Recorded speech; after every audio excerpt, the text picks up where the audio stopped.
Magandang araw po sa inyong lahat. Ako po si Flor de Lisa Grabador. 20 years na po akong kidney transplant. At dahil sa International Kidney Month ngayon, samahan niyo po ako sa aking pagbabahagi ng aking mga naging karanasan sa pagkakaroon ng sakit na end-stage kidney disease. Ano nga ba ang mga nararamdaman kapag meron ka na ng sakit na ito? Ano nga ba ang ESRD? Kadalasan, dahil nga sa walang simptom ang sakit na ito, ay nababaliwala o napapabayaan.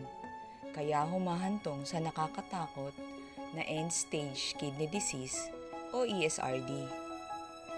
Ito ang pinakamalubhang yugto ng sakit sa bato o kidney disease. Sa puntong ito, ang mga bato ay hindi na nagtatrabaho ng maayos at ang kidney function ay halos o ganap ng nawawala. Ito ay isang malubhang kondisyon na nangangailangan ng agarang medikal na interbensyon. Dahil sa stage na ito, punong-puno na ng lason ang katawan at kung hindi matatanggal ang mga ito, ang pasyente ay maaaring mamatay. Ang pasyenteng may ESRD ay magkakaiba ang sintomas na nararamdaman. Depende sa tao. Ngunit karamihan sa mga sasabihin ko ngayon ang mga naramdaman ko. Laging pagod dahil sa pagbaba ng hemoglobin. Pagkahilo at may pamumutla dahil sa nagiging anemic ang taong may sakit nito. Hirap sa paghinga dahil sa nagkakaroon ng tubig sa baga. Pagtaas ng potassium sa dugo na nagiging dahilan ng heart attack sa iba. Mataas na blood pressure palagi. Nahihirapan sa pag-iisip dahil sa pagtaas ng lason at acid sa dugo. Nangangati ang buong katawan dahil sa pagtaas ng lason sa katawan. Pamamanas dahil sa naiipong tubig sa katawan. Walang ganang kumain. Masakit ang tiyan at kadalasan nasusuka.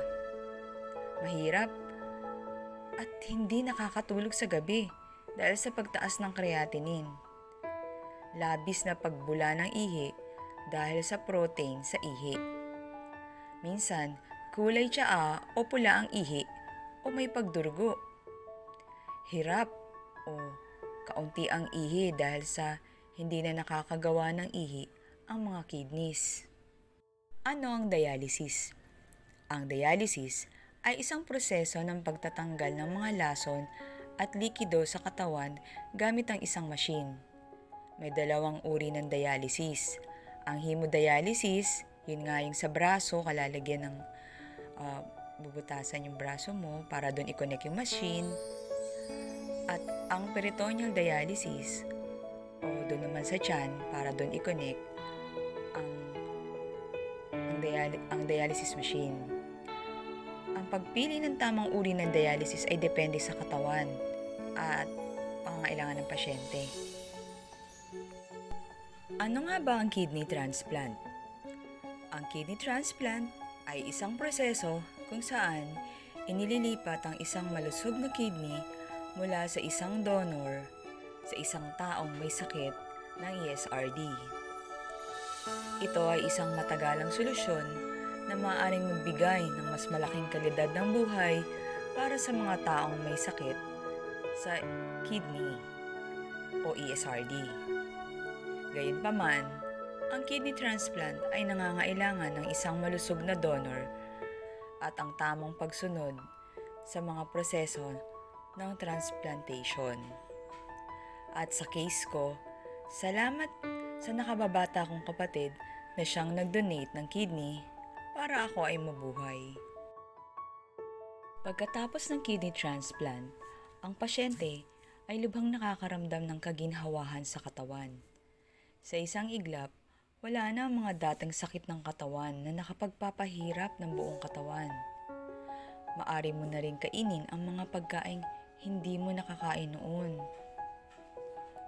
Pero, katulad ng ibang gamutan, may mga kaakibat din itong paghahanda. Pagkatapos ng isang kidney transplant, mahalaga ang tamang pag-aalaga at pagkakaroon ng malusog na lifestyle. Narito ang ilang mga bagay na dapat hindi at dapat gawin. Regular na mga check-up. Mahalaga na magkaroon ng regular na mga check-ups sa iyong doktor upang masubaybayan ang iyong kalusugan at malaman ang mga posibleng komplikasyon o issue pa tungkol sa bago mong bato. Tamang gamot. Sundin ang pag-inom ng mga iniresetang gamot ng iyong doktor ng maayos. Ito ay kasama ang mga gamot na nagpapababa ng immune system upang maiwasan ang pag-reject ng bato sa iyong katawan. Malusog o tamang pagkain. Kailangan kumain ng malusog at balanseng pagkain upang mapanatili ang kalusugan. Iwasan, lalong-lalo na ang sobrang maalat o maasin na pagkain, matataba at matatamis. Piliin ang mga prutas, gulay, whole grains, at lean protein tulad ng manok, isda, at tofu. Ang mga karne, moderate lang. Sapat na pag-inom ng tubig. Mahalaga ang sapat na pag-inom ng tubig, 3 liters at least. Regular na exercise ay mahalaga upang mapanatili ang iyong katawan na malakas at malusog. Subalit, kailangan mo ring kumonsulta sa iyong doktor tungkol sa tamang uri ng ehersisyo na bagay sa iyong katawan. Sa ngayon po, ako ay 20 years ng kidney transplant at sinusunod ko pa rin ang mga regular na pagpapacheck up at mga tamang pagkain at dami ng tubig. Kung tatanungin niyo naman po ang aking donor, sa awat tulong po ng Diyos ay may maayos din po siyang pamumuhay at nakakapagtrabaho pa sa labas ng bansa. May sarili na rin po siyang pamilya. Ibinabahagi ko po ito para sa mga taong may mga ganitong karamdaman. At kung tayo naman po, ang mga kamag-anak, huwag po tayong matakot na mag-donate. Madudugtungan po natin ang buhay ng ating mga mahal sa buhay. At tayo rin po ay magiging maayos ang pamumuhay kung tayo ang nag-donate. Tandaan po natin, para makaiwas sa sakit na ito, palagi po tayong magpa-check up sa doktor 1 o 2 beses kada taon. O higit pa sa mga taong may diabetes at hypertension o high blood. Huwag po nating baliwalain ang ating kalusugan. Sa simpleng urinalysis at CBC, malalaman na po ang ating mga karamdaman. Tandaan po natin, ang ating mga kalusugan, kasama ang Diyos, ay nasa ating mga kamay. Ingatan nawa po tayong lahat at huwag po tayong mawala ng pag-asa. Salamat po sa Diyos.